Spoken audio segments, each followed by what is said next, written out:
John Sauti ga mogo be mi awoye adanza we ga mogo be mi awoye kamena wo ba menfo amen wa ka jamba bagbe wo dia ne na wo o so wo don yo wan ga mogo be mi awoye ngo don yo wan ga mogo be mi awoye don yo wan ga mogo be mi awoye don yo wan ga mogo be mi awoye Ga mogo be mi awoye kamena wo ba menfo amen wa ka jamba bagbe wo dia ne na wo o so wo don yo wan ga mogo be mi awoye no koko you want to get mogo be mi awoye adanza we get mogo be mi awoye ama so siwe mogo be mi awoye ashile magba ega be mi awoye kamena wo ba menfo ame roke jamba bagbo nane na wo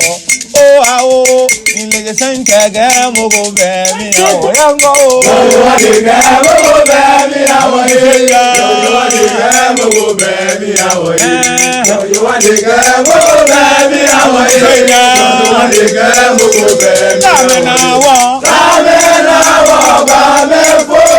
kamena ga jamba bagbo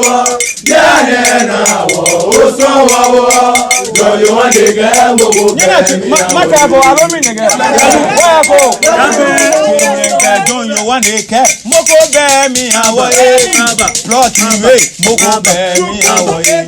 Ismail ake mogo be mi awoye adansa we mogo be mi awoye kamena wo ba menfo amiru ake jamba bagbe wo ti ane na wo o son wo papa jango we mogo be mi awoye ngo yo wadiga mogo be mi awoye yo wadiga mogo be mi awoye yo wadiga mogo be mi awoye yo wadiga mogo be mi kamena wo ba menfo kamena ga jamba bagbe wo yane na wo o so wo yo wadiga mogo be mi awoye